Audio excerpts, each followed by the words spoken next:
स्वागत है आपका। आगे बढ़ते हैं फॉरेस्ट्री की क्लास में। तो आज का हमारा टॉपिक है वन कार्य आयोजना। वन कार्य आयोजना, फॉरेस्ट वर्किंग प्लान जो है, इसके बारे में हम चर्चा करेंगे। तो ध्यान रखिएगा, अभी जो भी इंफॉर्मेशन मैं आपको देने वाला हूँ आज की क्लास में थियोरेटिकल है, इसमें कॉन्सेप्ट नहीं है और लीगल सिस्टम से, मैनेजमेंट सिस्टम से या प्रशासनिक व्यवस्था से जुड़ा हुआ पार्ट है वन कार्य योजना के अंतर्गत। तो यहाँ पर जो हर स्टेटमेंट के जो तथ्य हैं वहाँ पर आपको ध्यान रखना है। डायरेक्ट क्वेश्चन के साथ साथ डिस्क्रिप्टिव क्वेश्चन भी बन सकता है। जैसे एक बहुत सामान्य प्रश्न मैं आपसे पूछूं कि वन कार्य योजना की अवधि के संबंध में इनमें से क्या सही है ना। वन कार्य योजना की अवधि के संबंध में 10 से 15 वर्ष। तो वन कार्य योजना की जो अवधि होती है, मतलब कि वन के लिए या फॉरेस्ट डेवलपमेंट के लिए यदि कोई प्लान या कोई योजना बनाई जाती है, कोई प्रोग्राम लॉन्च किया जाता है, तो वो कम से कम 10 वर्ष के लिए होगा, अधिकतम 15 वर्ष के लिए होगा। इसी को अब थोड़ा मैं बदल दूं, छत्तीसगढ़ शासन द्वारा वन कार्य योजना या जो वन कार्य योजना की अवधि है छत्तीसगढ़ शासन द्वारा जो योजनाएं हैं उसमें कितने वर्ष की हैं। तो पर्टिकुलर छत्तीसगढ़ गवर्नमेंट की बात कर दें तो छत्तीसगढ़ गवर्नमेंट जो भी वन कार्य योजना रखी है तो उसका जो टाइमिंग है वो 10 वर्ष का है ना। जबकि फॉरेस्ट के रिस्पेक्ट में पूछा जाए कि वन कार्य योजना की अवधि कितने की होती है तो 10 से 15 वर्ष तक की होती है, न्यूनतम 10 अधिकतम 15 वर्ष। इस तरह से प्रश्न के उत्तर बदल जाते हैं। तो चलिए शुरू करते हैं वन कार्य योजना को लेकर के। तो यह एक लिखित प्रबंधन योजना है ना, रिटर्न है मैनेजमेंट के पॉइंट ऑफ व्यू से। तो लिखित रूप में है, रिटर्न है ये पूरा जो प्लानिंग है। और इसका जो लक्ष्य है, वन कार्य योजना का जो लक्ष्य है, ध्यान दीजिएगा, वन नीतियों का पालन और वन सुधार कार्य। वन नीतियों का पालन और वन सुधार कार्य, ये वन कार्य योजना का लक्ष्य होता है। तो पूछा जाए वन कार्य योजना के लक्ष्य के संबंध में इनमें से क्या सही है, तो वन नीतियों का पालन और वन सुधार कार्य। अब यहाँ पर वन कार्य योजना की मूल इकाई क्या है, तो मूल इकाई है फॉरेस्ट डिवीजन। इसको दूसरे शब्दों में वन क्षेत्र कह सकते हैं। उदाहरण के लिए मैं आपको बताऊं, छत्तीसगढ़ प्रशासन के अंतर्गत आपने पढ़ा होगा कि छत्तीसगढ़ में 146 विकास खंड है।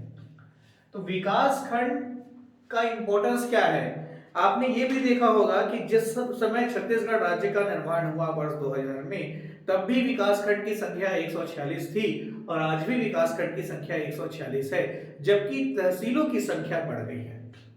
तो विकास खंड की संख्या क्यों नहीं बढ़ा है? विकास खंड की संख्या नहीं बढ़ाने का कारण है ये क्षेत्रवार डिवाइडेड है और विकास खंड के आधार पर ही नीतियां बनती हैं, प्लानिंग बनती है ना भाई, ताकि उस क्षेत्र में विकास का कार्य किया जा सके, विकासात्मक कार्यों और लक्ष्यों की पूर्ति की जा सके। इस वजह से विकास खंड होता है। विकास खंड के आधार पर ही योजनाएं बनाई जाती है। जैसे कि 146 में से 85 आदिवासी विकास खंड है, तो इस 85 आदिवासी विकास खंड में आदिवासी समुदाय को ध्यान में रखते हुए योजनाएं बनाई जाती है।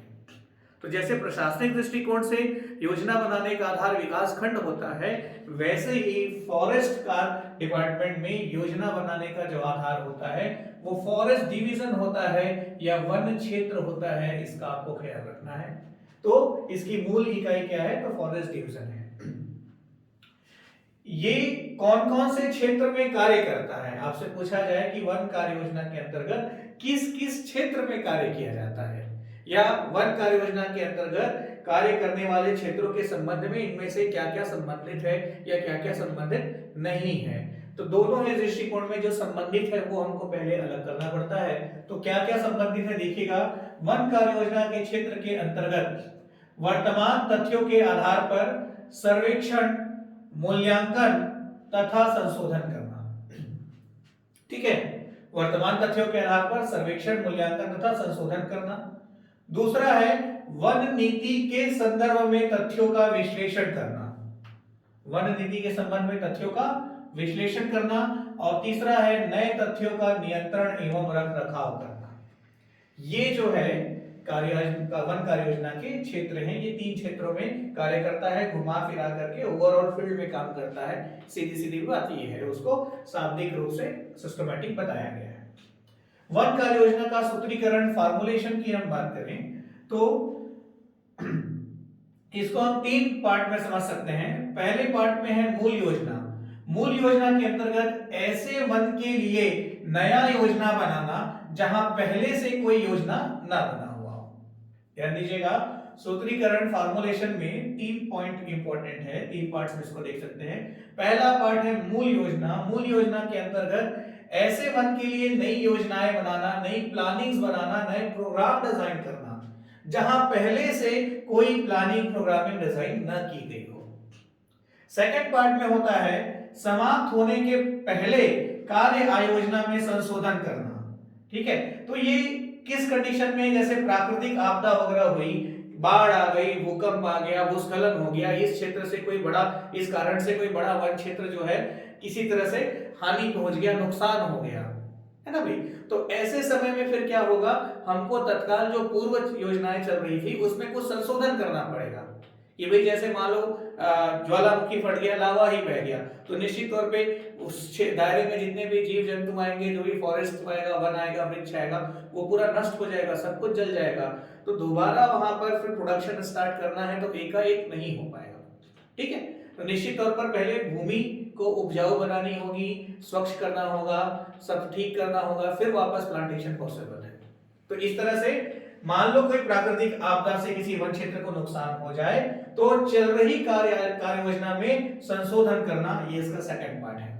ठीक है, तीसरा जो है पूर्व परिणामों के आधार पर मौजूदा कार्य योजना में संशोधन किया जाना। मान लो कोई प्लानिंग हो गई, अब मैंने बताया कि भाई मिनिमम 10 साल की रहेगा, अधिकतम 15 साल के लिए रहेगा। अब समझ में आता है कि स्टार्टिंग के 4 वर्ष बाद कि नहीं भाई इस तरह से करने में समस्या है, या इसका जो एक्चुअल रिजल्ट हमको चाहिए वैसा नहीं मिल रहा है, तो क्यों ना इसमें थोड़ा बहुत संशोधन किया जाए। तो संशोधन करने से हमारे फेवर में रिजल्ट यदि आ जाते हैं तो उसके लिए हम प्रयास करते हैं। ये इसका थर्ड पार्ट है कि मौजूदा कार्य योजना में संशोधन किया जाना। ये फॉर्मुलेशन है, सूत्रीकरण है किसका, वन कार्य योजना का। ध्यान रखिएगा। आगे हम देखें वन कार्य योजना का आलेखन, इसका जो डॉक्यूमेंटेशन है, आलेखन है, लिखित जो प्रक्रिया है उसको कौन करता है। तो इसके लिए सबसे पहले है डीएफओ। ठीक है भाई, डीएफओ डिवीजन फॉरेस्ट ऑफिसर। तो डीएफओ के द्वारा जो रचित कार्य योजना है उसमें इनके पास क्या है, पर्याप्त स्टाफ होता है डीएफओ के पास, और डीएफओ जो है स्थानीय स्टाफ के पास पर्याप्त जानकारी होती है। डीएफओ के पास जो स्थानीय स्टाफ होता है उनके पास पर्याप्त जानकारी होती है। तो इस तरह से जो है डीएफओ कार्य योजना के प्रदर्शन को सही तरह से मूल्यांकन कर पाता है। तो ध्यान रखिएगा, कार्य योजना के प्रदर्शन को सही तरह से मूल्यांकन कौन कर पाता है, तो डीएफओ कर पाता है, डिवीजन फॉरेस्ट ऑफिसर। अब इसी में देखिएगा आलेखन में दूसरा इंपॉर्टेंट रोल है डब्ल्यूपीओ का, मतलब कि working plan officer. Working plan officer जो है सामान्यतः उस क्षेत्र से नहीं बिलोंग करता और उस लोकल सिस्टम की गवर्निंग बॉडी या लोग इसके पास हो ऐसा जरूरी नहीं है। ठीक है, तो वर्किंग प्लान ऑफिसर जो है उप वन संरक्षक रैंक का अधिकारी होता है और ये बनी हुई कार्य योजना का विश्लेषण करता है। और इसके पास क्या है, समय तो पर्याप्त होता है समझने के लिए, लेकिन स्थानीय परिस्थितियों की कम जानकारी और लोकल स्टाफ की कमी के कारण डब्ल्यूपीओ को आलेखन में, डॉक्यूमेंटेशन में या फिर एनालाइजिंग में कहीं ना कहीं डीएफओ की तुलना में थोड़ी समस्या का सामना करना पड़ता है। ठीक है, तो परफेक्ट कौन हुआ, डीएफओ का जो विश्लेषण है, जो रिजल्ट्स है वो ज्यादा वैल्यूएबल होते हैं, ज्यादा परफेक्ट होते हैं। कार्य योजना की रचना हम देखें, ठीक है, स्ट्रक्चर कैसा होता है। तो कार्य योजना 2 चरणों में होती है। तो पहले चरण के ऊपर हम डिस्कस करते हैं। पहला चरण है फर्स्ट प्राइमरी वर्किंग प्लान। तो इसके अंतर्गत डब्ल्यूपीओ डीएफओ जो है कार्य योजना की अग्रिम 6 माह की जानकारी मांग करता है। फिर डीएफओ जो है अपनी रिपोर्ट को डब्ल्यूपीओ को भेजता है। ठीक है भाई, वर्किंग प्लान ऑफिसर को भेजता है और फिर डीएफओ और संरक्षक के पास डब्ल्यूपीओ प्राथमिक कार्य योजना की report CCE chief conservator forest को भेजता है। ठीक है भाई, अब सीसीएफ जो है इस रिपोर्ट को स्टडी करता है, फिर वो फाइनल करता है। तो जब वो फाइनल करता है, सीसीएफ रिपोर्ट को फाइनल करता है, ठीक है भाई, तो यहां पर चैनल देखिएगा डीएफओ से गया, डब्ल्यूपीओ से कहां गया, सीसीएफ में गया, और सीसीएफ जो है रिपोर्ट को फाइनल करता है। ठीक है, इसी में हम देखें जो प्राथमिक कार्य योजना है, दो भागों में हम चर्चा कर रहे हैं। पहला भाग है हमारा प्राथमिक कार्य योजना। तो ये जो प्राथमिक कार्य योजना है ये कितने भागों में विभाजित होता है, तो ये दो भागों में विभाजित होता है।